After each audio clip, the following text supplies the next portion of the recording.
Thank you for joining us wherever you are. This podcast episode is brought to you by the Old Ways Actual Play team. This actual play uses the 7th edition Call of Cthulhu tabletop role-playing game rules by Chaosium.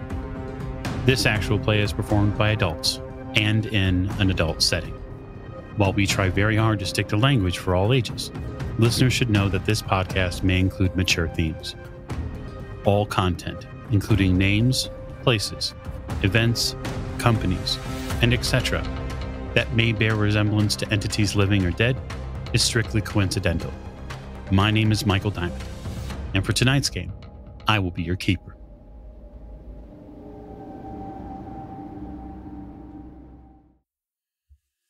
Thank you for joining us again on another episode of the Old Ways podcast. I'm your keeper Michael, and we return to Masks of Nyarlathotep in our Kenya chapter.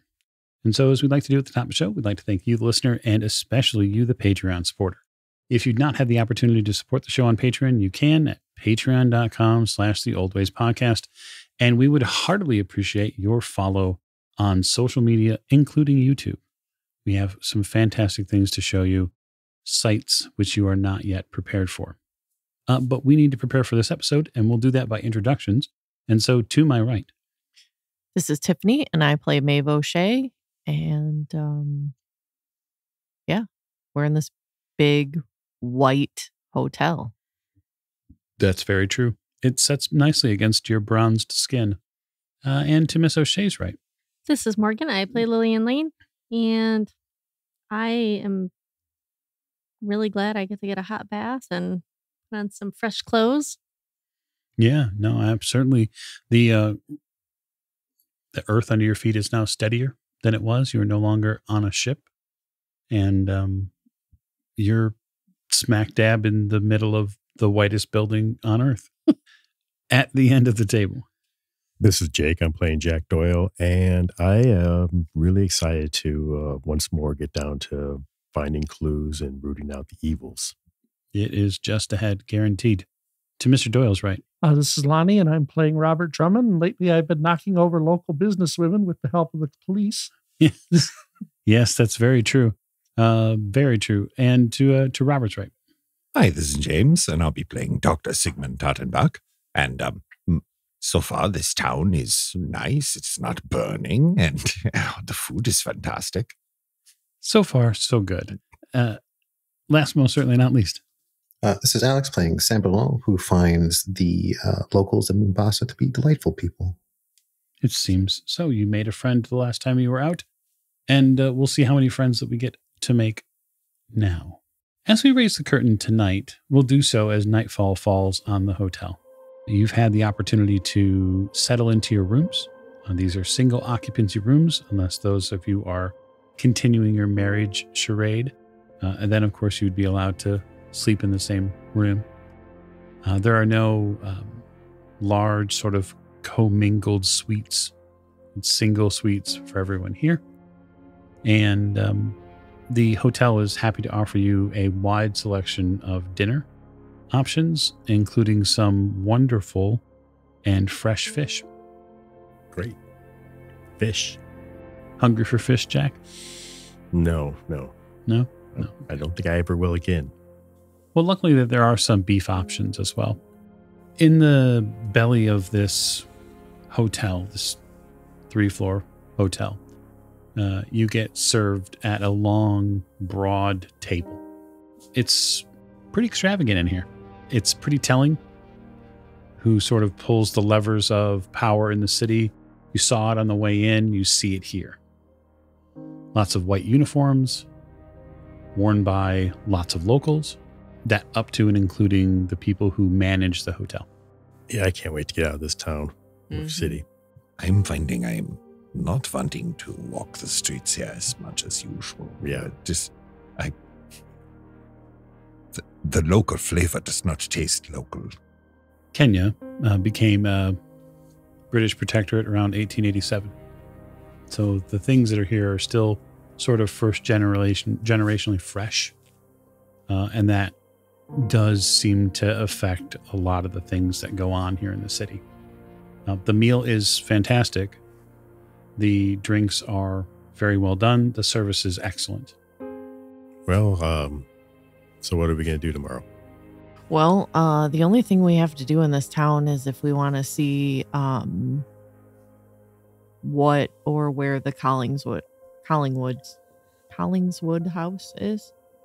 Otherwise, nothing is in this town. Yeah, I just kind of wanted to ask it that maybe this train station about maybe they saw Roger Carlyle come through here.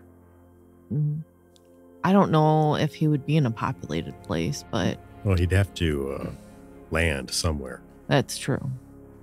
Well, if he came on a boat that, docked at the dock, the best place to check would be with customs, if they ever noticed him.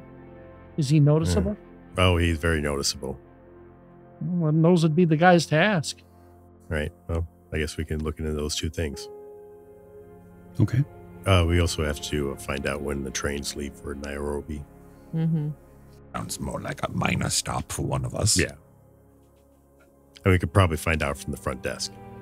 After acquiring a tail yesterday, I think that perhaps more eyes the better per group. We'll stick to the 2 people or more. Well, did Sam get any information about the person that was tailing us? What'd you find out, Sam? The young man that was following us seems as a notoriously curious local. He lives in a house with his family and others. So hopefully nothing to worry about, but we should still keep... Hopefully not, but you all do paint a very interesting picture for anyone to look at wandering the streets as you do. Thank you. Yeah. I mean, again, we'll just keep a heightened awareness around us. And again, nobody go on solo adventures if you can help it. You hear a voice from one side of the restaurant pick up. It is gregarious body. It's very lighthearted. You hear a man say, "Oh, fresh guests." You see a gentleman in a suit, British cut, step in. With him, there is a cart with 2 hotel workers that are sort of pushing it behind him. And in this cart, there's a big bowl with several bottles. And he sort of steps over to the table and he says, "Can I interest any of you in some champagne?" Yes, definitely. Yeah, come. They begin unwrapping and opening bottles, and corks start popping. And what are we celebrating? Well, the imminent arrival of your party. He gestures wide to the table. You've arrived. Welcome to Castle Hotel, he says with a wide smile. My name is Charles. I am the proprietor of the hotel. Oh, okay. Oh, well, you have a lovely hotel. Thank you, madam. It is most appreciative. It is very opulent.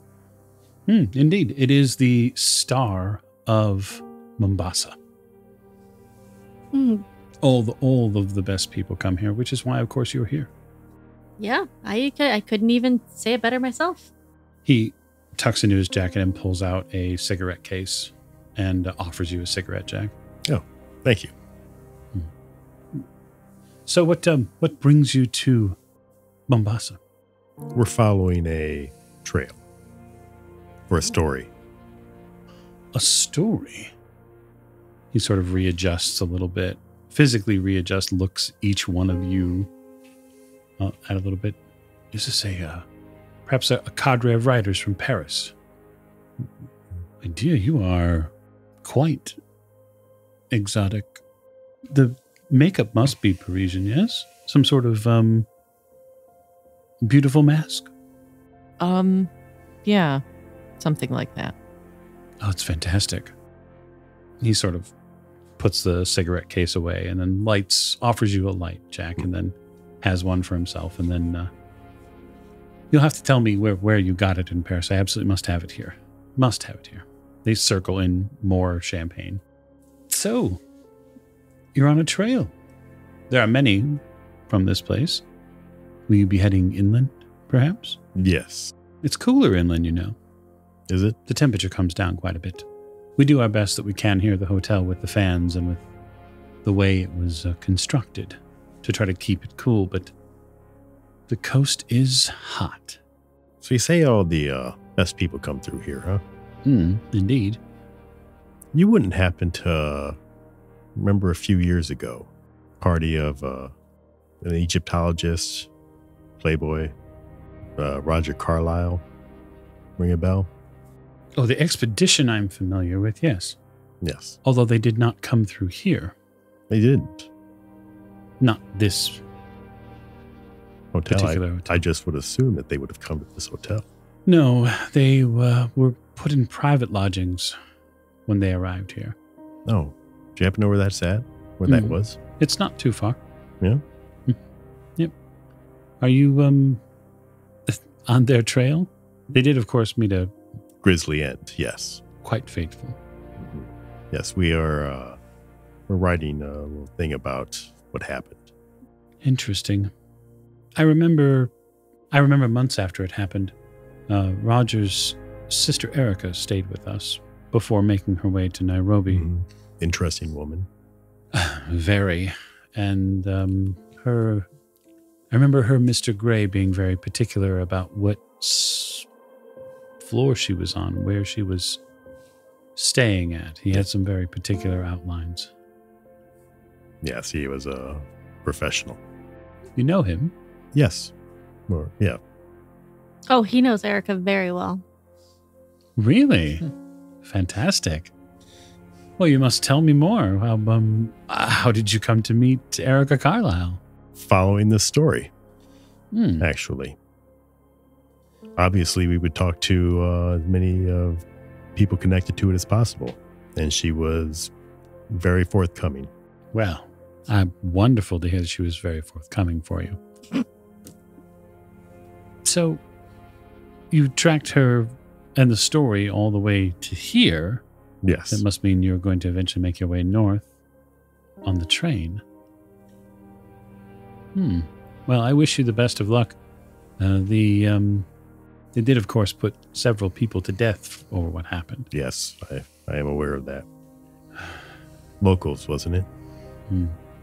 He nods. You can see the men that are helping him with the champagne have sort of backed off at this point. They're sort of standing near the bar. They're letting Charles do his whatever thing he's doing, his meet and greet. Yes, several were put to death over it.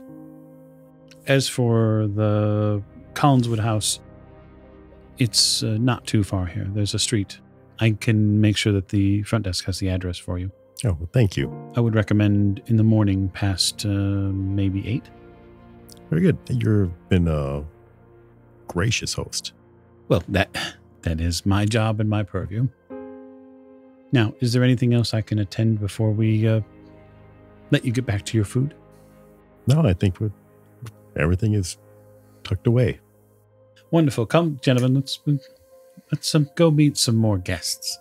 And sort of stow the champagne bottles. When he leaves, I'm going to look at Jack and say, I don't trust him.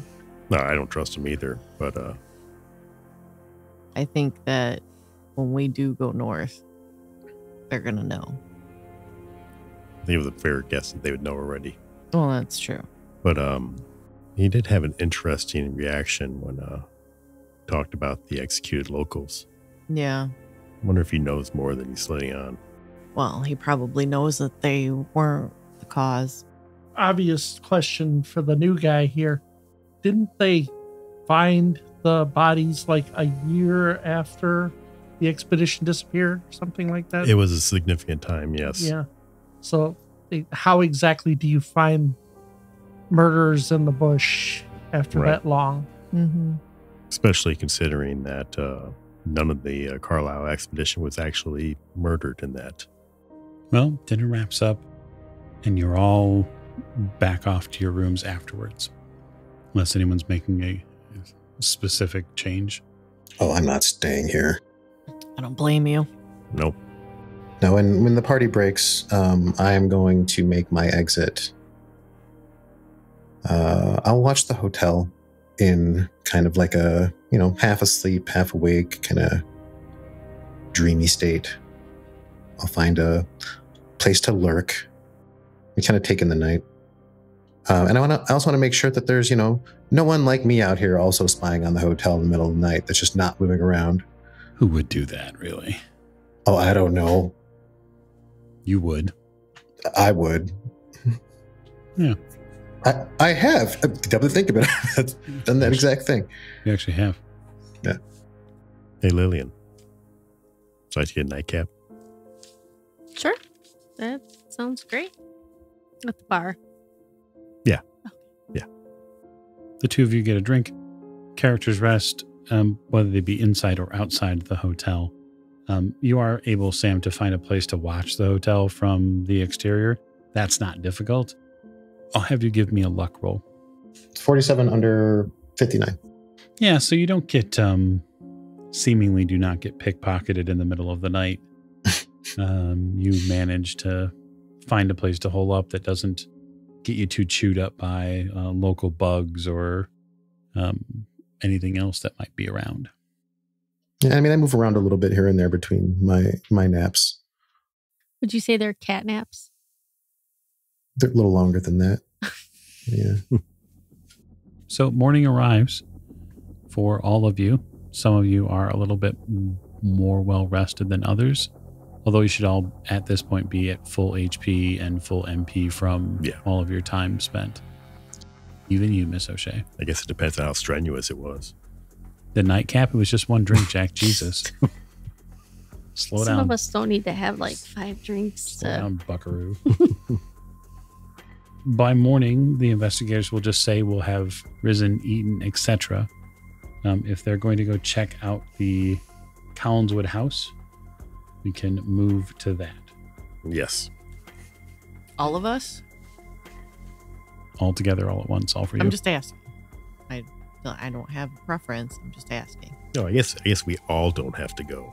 I'm just like, do we want like a group of 6 of us like rolling up on this house? Actually, that's a very good point. Jack, do you think that it would be necessary? Or perhaps I should stay here. That she brings up a good point. That a large group is seen as a force. Mm-hmm. Yeah. Yeah. A small group is seen as a visit. Mm-hmm. I will stay here. Okay. I will accompany you, Maeve, out, as I'm sure that she'll be out about town. He just wants to spend time with you. Would you guys be able to go to the train station and ask about Roger? Yeah. Do any of the newspaper clippings or anything we have a photo of him? Yeah, Yes, we did do have have a one. photo. Take a photo with You actually have a photo of all of them together. Mm-hmm. Yeah, but it's, how old is it? It would have been 6 back from years? 1919. It's probably 6 or so years old. You actually have multiple photos of Roger because he was sort of seen, in London being himself. And then before they left in New York, he was out hitting clubs. And so there's paparazzi or press photos of him. The expedition was a big deal before he left. Now that you mention it, Maeve, Doctor, I'd appreciate the opportunity to accompany you. There's some things I'd like to talk to you two about. Okay. Was Maria? Okay. Then I guess we 3 are going to the Collinswood house. Yep. So we'll pick up there. Jack, finding the Collinswood house is not hard after the front desk gives you the address. It looks like it is or was a place where dignitaries might go to stay when they arrive in country. And so it just from the outside, when you approach it, it looks like it's a big house. It's a nice house and it's maintained, but it looks like it's a store. It has the feeling like that it's not a traditional house. Well, I guess we'll go to the front door. Does it have glass in the front door? I mean, So we'll just say picture this. It has a main front door, right? Double doors, white building, 1-story house. And it seems to have several rooms, several parts of it that go left and then right. So you're basically looking at sets of windows on left to right as you approach the house. okay. Right? Central door. And then it is definitely not a local style house. This is something that's not old. It's been built probably in the past 10 years. This is definitely an English style dignitary's house. Okay. All right. Knock on the door. A young woman comes to the door, probably no more than 25, 26. She's dressed in traditional clothes for the space here, but they seem to have been altered. I think that's the best way to say it. So a lot of the local clothing and coloring that you have seen here, right? The flavor, which is the locals of Kenya, you can tell the people here who work among or closely with the British because they don't wear all of their traditional clothes. Mm-hmm. Or they wear something that is clearly colonial in nature. Right. She opens the door and gives you a smile. Good morning. Good morning. Forgive our intrusion, but we were interested in knowing if there was somebody we could talk to about guests that may have come through here a few years ago.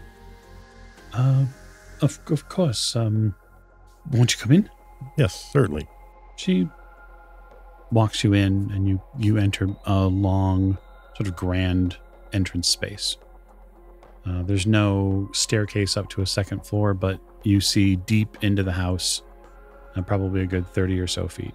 There are cabinets and buffets that are along the side of the space here that have different pictures or plates and other sorts of fineries. There are rooms to your left and to your right that don't have doors. They just have archways. There's sitting rooms, or there are places to have coffee or tea or something like that. She steps back a little bit after letting the three of you in and just says, if you'd wait here just a moment. Thank you. It's kind of stale in here. Like they haven't opened up a window in a while. Sort of. This place kind of look like it's fallen on hard times. Maybe hard times is the wrong way to put it. I would say it is fallen on. It does not appear like it's used as much as it might have been. Like a lost favor or something. It could be. You see a man walk out of the back of the house here. He's dressed in khaki-colored shirt and matching pants. He's clearly European. He has a aristocratic air to him, and he walks over with the woman who had greeted you at the door. And then, as soon as he gets about halfway, she sort of melds behind him, and then walks towards the buffet that's nearby and stands there. He steps closer to you. Good morning. Good morning, Jack Doyle. Oh, Royston Witten. He shakes your hand. This is Miss Lillian Lane and Miss Mr. Lane. Robert Drummond. Look at Jack just name dropping. Oh. Of the Lane family, he pipes up. Yes. I'm familiar with some of the work that philanthropic work your family has done. It's a pleasure to have you here at the Collingswood House. Oh, thank you. Thank you. It's a beautiful house. He smiles. Would you care for some tea or refreshments or something? Yeah, refreshments would be great. Right through here, please. He turns around and when he just makes a sort of a wave of his hand or his first two fingers to the woman who greeted you at the door, and he walks you into the sitting room here. So what brings you here to Mombasa? We've been fulfilling a last wish of a friend of ours and following a trail of a group that came through here a few years ago. You familiar with the Carlyle Expedition? He rolls his eyes a little bit and sort of scratches his head. How could I not be? I feel partially responsible. Well, so? Well, they stayed here at the house before they left to Nairobi, and that catastrophic situation that happened to them. Yes, it was dreadful. I had attempted my best to counsel Roger and Dr. Houston about the things that they needed to do while they were here. They were all alight about going into the jungle and seeing what Africa's darker spaces had for them. Lions and elephants and all the things that they'd read about in those books. And I tried to advise them that the jungle is a dangerous place. That lions really do eat people. That there are things there that they should not get too close to. But Roger was having none of it. He wasn't interested, in my opinion. He said that there were already plans in place for them in Nairobi. So he didn't ask you for any help in kitting out the expedition? No, none. And we offered. It would have been rude not to. Did he say who was doing it for it? He didn't. He did seem to have some equipment and some people prepared with him already, but I don't believe that they were local. Did you notice anything strange about their party? One thing, if I may, I don't think Miss Masters was very healthy. No? No, she didn't take very well to the food that was here. They only stayed here the night, but she was up in the morning, and we have that happen sometimes. New visitors will get, their stomachs need to absorb the richness that is the African palate, and sometimes that causes some problems. But she was someone who was a bit pale when she arrived. Maybe she was suffering from something. The morning, you say? Yes. The morning after? That's the only time that happened, right? It was the only morning she spent here. Oh, okay. Yes, it's like I say, we're just on their trail, trying to finish this book our friend started. And anything you could tell us would be very appreciated. Well, their dinner here was something that we spared no expense on. The Carlyle family was well known. His decision to do this whirlwind tour of Egypt and its vast burial areas, excavation, would be enough to lay any man to need a rest. And what better place than the highlands of Kenya? Yes, I hear the country's beautiful. It is. I would advise you the same thing as I did him. The country is beautiful, but it is not tamed. Understood. Well, I hope you have all of the luck that perhaps Roger did not in finishing this piece. Yes, well, thank you very much. And we've taken up enough of your time. Oh, very well. He stands up and walks you to the door. And so we will move camera and go on a walkabout, perhaps, with Miss O'Shea, the doctor, and Sam. So I guess, where are the three of you going? Well, I was volunteered for this, so I guess I'm following the doctor. You were voluntold. Yeah, pretty much. Well, I suppose Doc will take the lead on this, and it's a stroll. We have no time limit, and Doc doesn't do fast strolling anyway. So we'll take in a few of the shops, carts, and stalls on the way, visually point out a few baubles and book cart, that kind of a thing, and then head to the train station and see if we can locate someone of import, maybe a manager or somebody who has access to somebody who looks like they've been there a while. Enter the train station and hold the door open for Meave and Sam. And let Sam take the lead here, because he's more, I won't say socially adept at this, but he's more adept at finding information in a situation like this. And the doc is usually more of an observer noter of things. And Maeve is at this point along for the ride and trying to figure out why she's out of her room. Well, and very aware that I'm going to scare people. Well, I assumed you were wearing a veil. Well, Yeah, I probably would be. Yeah. But Yeah, so I guess if the space is given for Sam to take the lead, my question to him is, does he take it? Sure. And we were looking for what specifically here? Oh, when the train was leaving. well, when the train was leaving and if maybe Carlyle had come through here. Or if he was, do they remember anything about his passing through? Like, was there anything noteworthy? I'm going to look for, first I'm going to look for a place to kind of station them. So if there's like a bench or whatever to kind of... Yeah, there are places to sit. First, I'll see if there's a visual schedule anywhere. Yep, there sure is. So I will take note of whatever it says. So the train leaves fairly early in the morning. It leaves at 6 a.m. The journey is a fairly long one.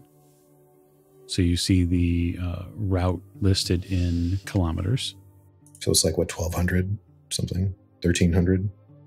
960 or so kilometers. It's long. It's a long ride. Yeah, it is. Okay. I guess once I have the schedule, I will actually look to see if there are, I'm sure there are people working. I'm going to look for not the people working like the ticket counter or whatever they would be handling, like, fares or whatever. But yeah, I'm looking for a local worker, someone who seems very familiar with the station. Yeah, sure. There's tons of people who are probably familiar with the station you could latch onto. I'll go look for someone maybe running are there any food carts nearby? Any snack places to snack? No, not in the station. Okay. Then yeah, I'll just look for someone who is either tidying up or is organizing something or moving something. Preferably not someone who's like in logistics. I want someone who'd be paying attention to the crowds. The best info stop for you is probably going to be a porter. Somebody who helps people on and off the train, and somebody who helps people, basically get their goods and services on and off the train. Okay. Then I will find myself a porter. Okay. A local man in a porter's uniform. He doesn't, I wouldn't say snap to attention, but he does sort of acknowledge your presence and stand up a little bit. Nice to meet you. I'm actually going to be coming through here in the morning, looking for a friend of mine who might have passed through recently. How often are you here daily? I've worked this station for the past 5 years. Well, look, our friend's in need of some assistance. He's sick of sorts. Not contagious or deadly. It's just he needs help. And my doctor friend there, I'll gesture to the bench, is in concern for his patient. Looks over, they kind of wave. Oh, of course. He sort of gestures to the ticket counter and says, when tickets are purchased, you'll want to have everything prepared and make sure that they understand if he needs a bath chair. Bath chair. Oh. If he has trouble walking. Exactly. No. Yes. Thank you. No, I appreciate that. But yes, our friend, exceedingly handsome American, normally striking American man, would have come through here relatively recently. He sort of furrows his brow. Perhaps with, was he traveling alone? Perhaps with a woman. He smiles. I apologize. There are many Europeans here. Which is why I'm asking if anybody has stood out. If not, then I will assume that you have been diligently doing your work, and I won't interrupt you further. But again, we're concerned. He sort of struggles a little bit. You see him step a little closer to you, and he says, it is difficult for me to tell them apart. I understand. And like when he pulls back away from you a little bit, you can tell his face shows years of pain maybe you could point me in the direction of someone who pays attention to those types of things, who looks for people that stand out. He gestures over his shoulder towards the police that are in the station. I had a feeling. Thank you again for your time. He nods. Maeve, I'd like you and the doctor to give me a listen roll while this conversation's going on. 91 over 68. Doc ain't here shit. Well, that's a 9 out of 20. Hard success. Make sure you're ticking your boxes for successful skill rolls. Miss O'Shea, you pick up on the fact that Sam is speaking in a language you're not familiar with. Oh. But he seemed to be speaking in the same language that this man is speaking, at least in the parts that you can hear. I will slide him a trinket, something I probably took from one of the other ships in China. Just a little something. I mean, he takes it. He tips his cap to you. I will turn and I'll make sure that I make eye contact with the doctor, and I'm going to smile at him, and I'm going to look at the police and walk directly toward them. Towards the police. He does. And as I do so, I will engage the nearest one. Well, are they a pair? It's a pair of police? It's a pair, yeah. They sort of stand side by side and then occasionally turn to patrol visually the area. Or can I tell which one's older? Yeah, the guy on the right is older. Looking directly at the guy on the right, I would like to spend a point of sanity, Keeper Michael. Okay. And I would like to utilize my pulp talent to appear as someone near and dear to this poor cop. Okay. You get into his visual range, and he sort of, you see the police officer, Sigmund, you see him sort of step back just a second and sort of get a big smile on his face, and then reach out to embrace Sam. I put my arms out and give him a nice, healthy few pats. So good to see you, my friend. How long has it been? Oh, years. I thought you were living in Nairobi. Times come and go. Things are moving about. It's a fast world we live in. I've actually been, I'm coming through, I heard that some famous American was coming through here that might provide some opportunities that are of interest to me. Opportunities? Yes, overseas. Like I said, things move very quickly here. It seems so. I hate to interrupt. I mean, do you have a moment? I mean, I didn't expect to see you here, but... Yeah, he gestures to the younger police officer and says, keep a watch. I will not be long. I look at the other one as he leaves with the most snide, smarmy, smug look on my face. And I turn back to my new friend. Sure. So a fellow named Carlyle, Roger Carlyle, you have to know who he is. You've been staying abreast. You've read the papers. You know who he is. Oh, so certainly. I remember him. Isn't he dead? No, that's what we thought. The word is, it's a sham, and he's moving about. So I imagine if you'd seen him, you would know. You haven't heard any stories, have you? Has anyone reported seeing him? Oh, no, I haven't heard any stories since his group came through here years ago, and then they got all those tribesmen in the north killed. It's just tragic time. Tragic for everyone. But yes, if he is alive, there's no telling what he might be able to share. Well, if he's come back from the dead, then he is another white spirit back from the dead. It sounds mad, but all I know is that he's left the hospital. He sort of furrows his brow. This is extraordinary. You must tell the papers about this. If he's alive, then... Well, but again, we can't confirm. We don't want to be deemed madmen, raving lunatics, or gossip mongers. Well, rumors get around anyway. Evidence is what we need. Proof. Look, it's been great to see you and the best to your family, but I really well, as you understand, if this is to be believed. But if you hear anything, don't tell anyone. I won't tell a soul. I will give him a nice healthy clap on the shoulder. Mm-hmm. And I'm going to relieve him of some valuables as I do so. Okay. What are you going to attempt to relieve him of? His keys. Okay.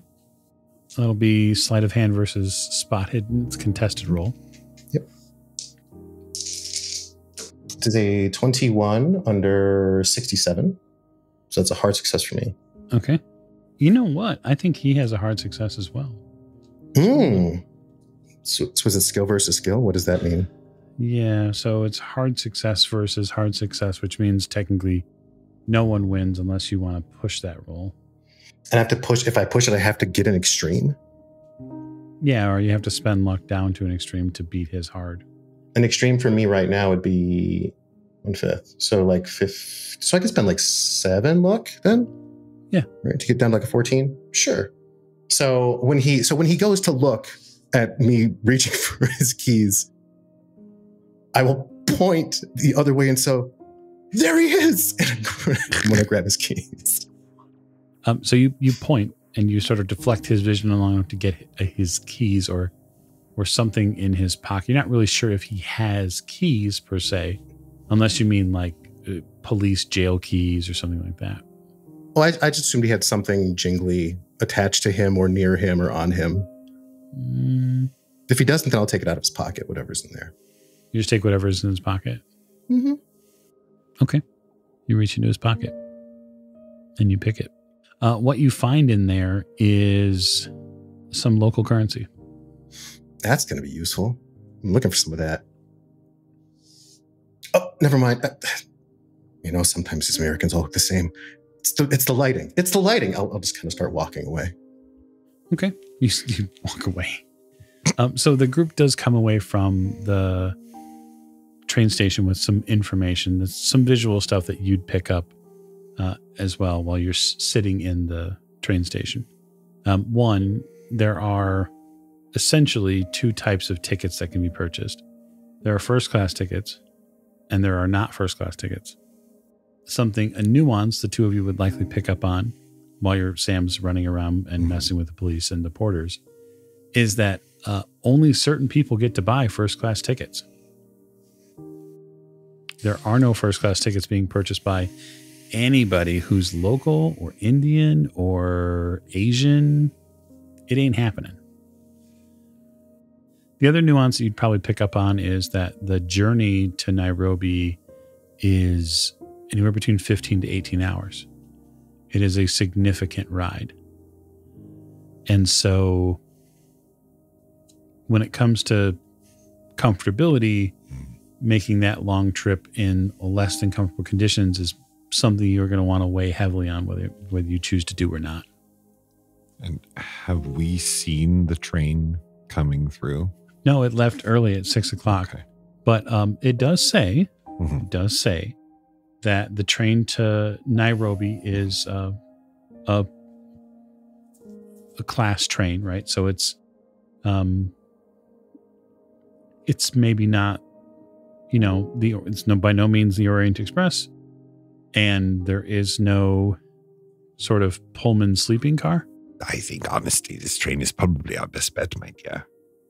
I think it's the only option unless we're renting a car.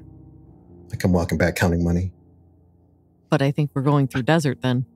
Doc thinks back to the last time they rented a car to conveniently traverse a small amount of countryside. Unless you want to spend days on a camel again. I did like Jeffrey. He was very nice. But I guess not. No, not everyone had as much fun as I did. No, I think the train is definitely...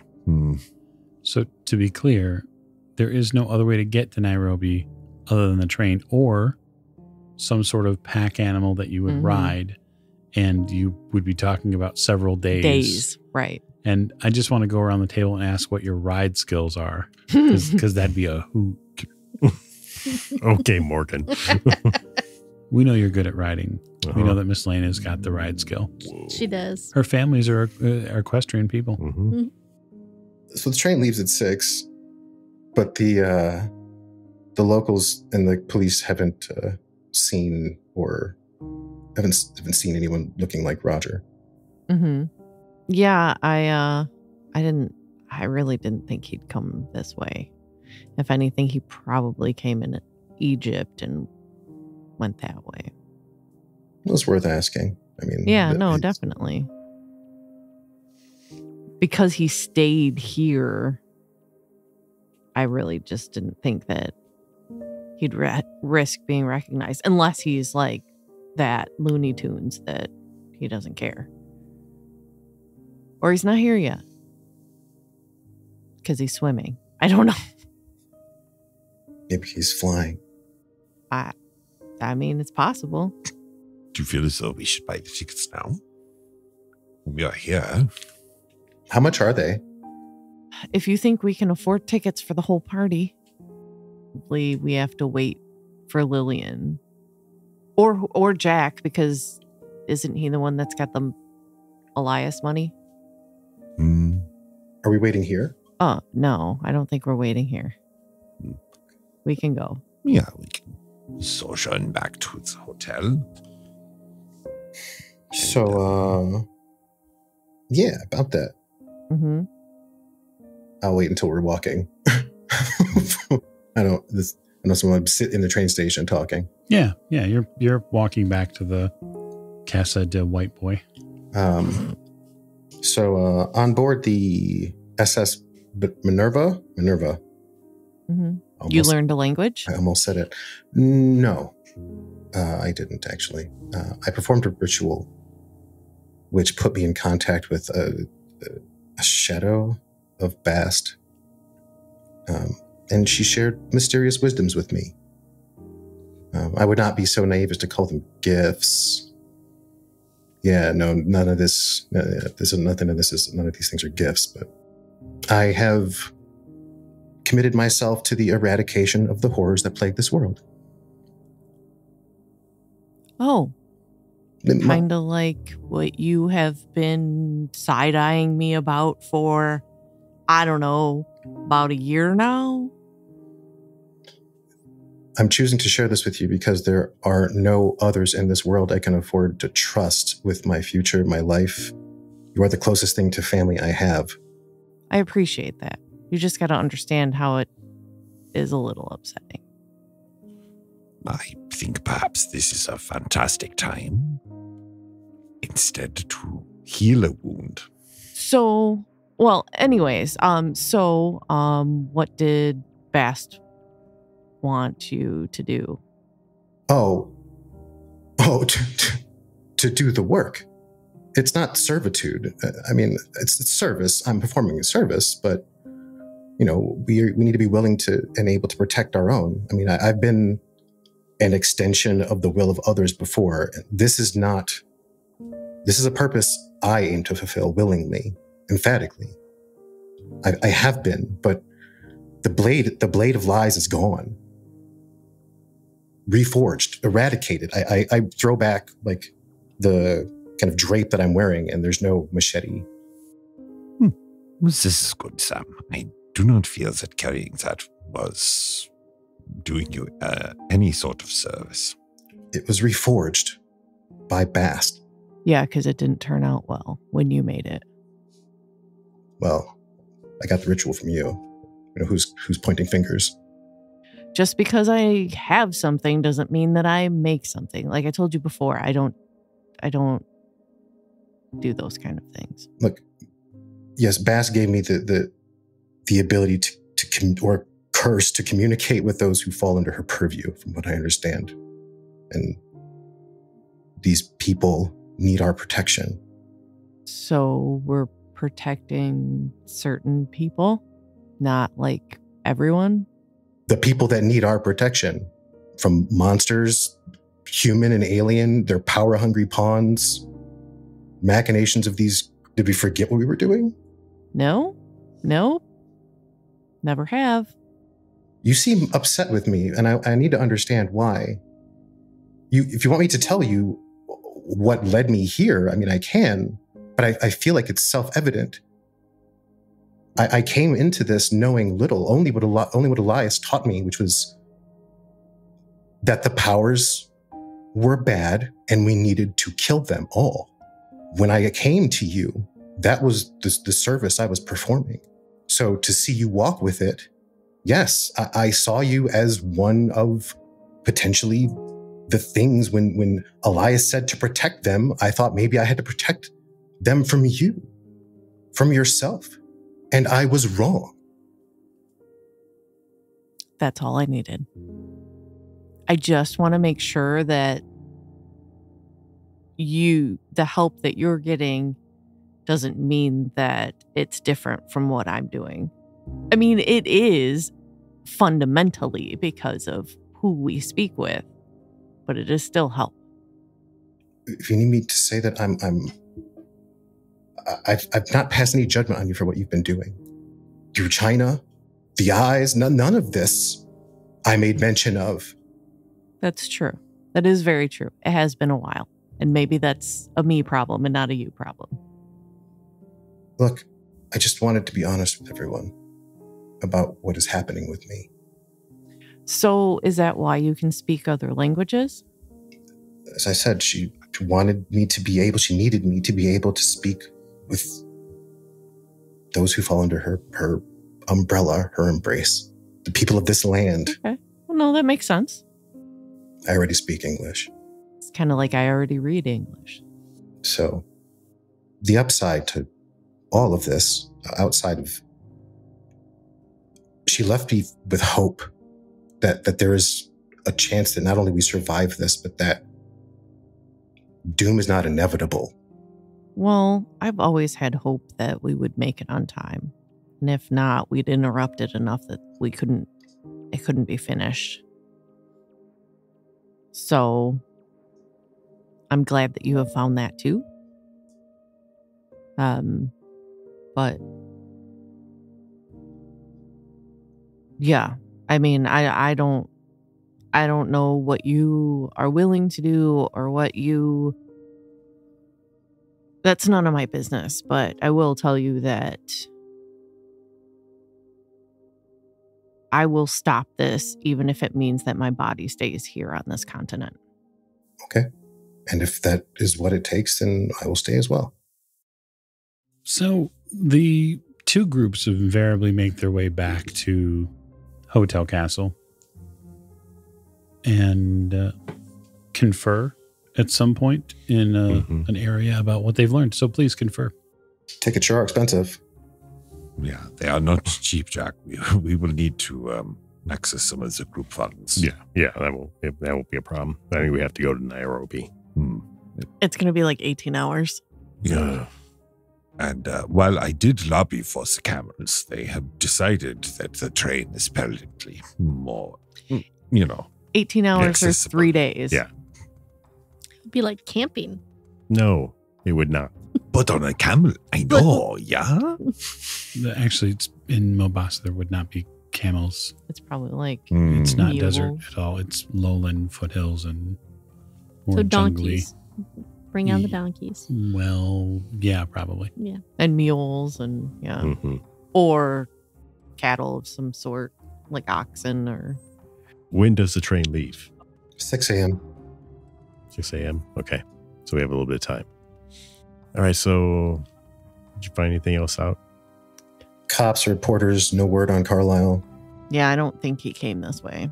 Okay. Well, at least nobody saw him or. Right.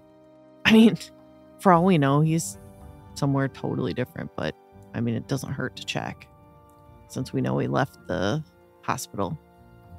Well, he may not look like exactly what he looked like. Yeah, that's true. Years He could have a ago. beard and Yeah. long He's hair. scruffy and Yeah. How many years? skinny and Yeah, how many years did he spend in a sanitarium? right.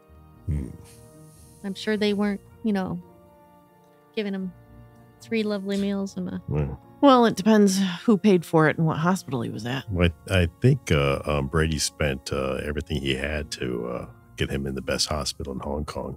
Yeah. So anyhow, so we went to the Collinswood house, Mm-hmm. and they remember them.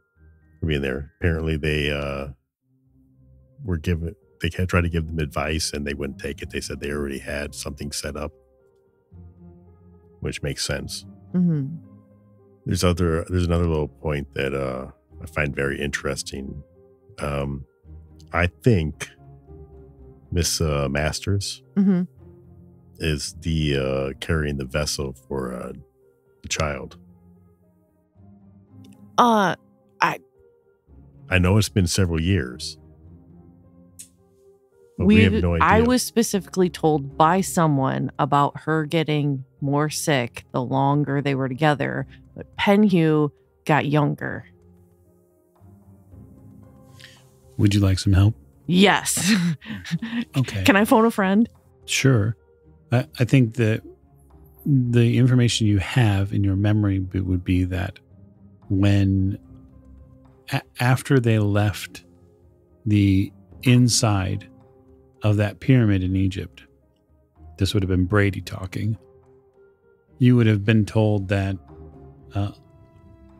Penhew looked younger, right, acted younger, was more vibrant, and that on the trip to Kenya, Hypatia was fairly consistently sick.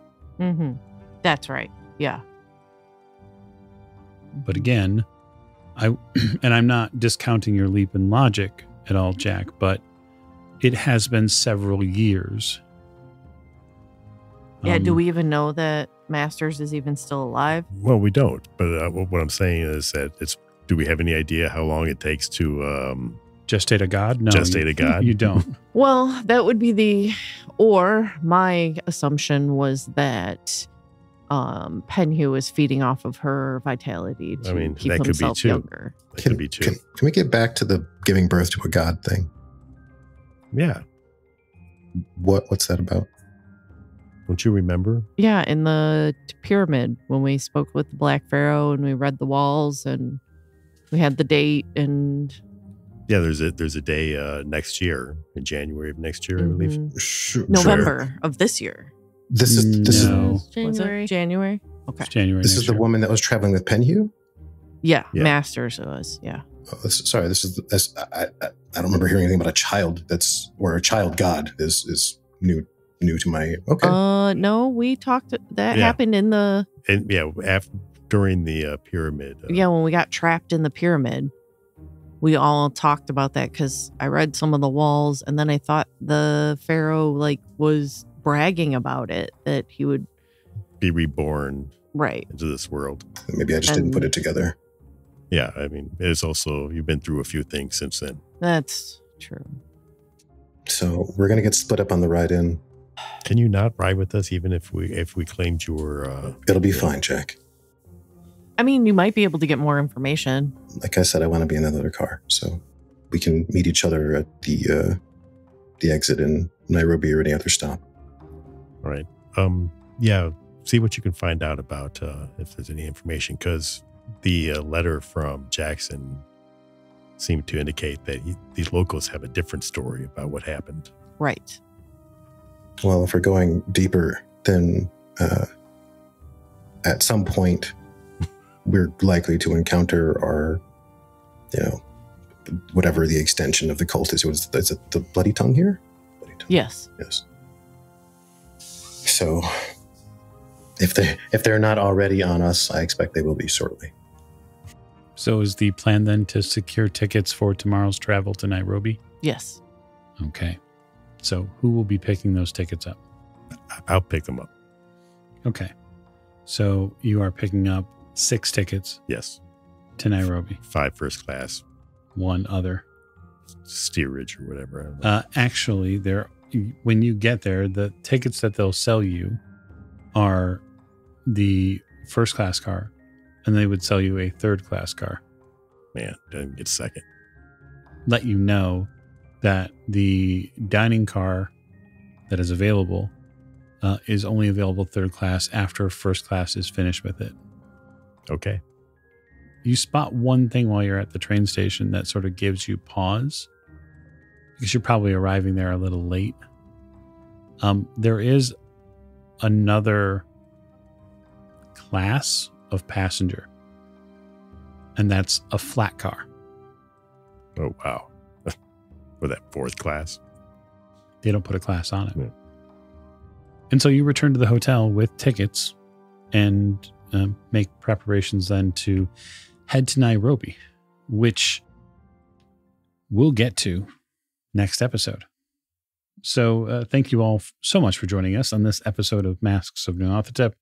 We are about to take a little trip north.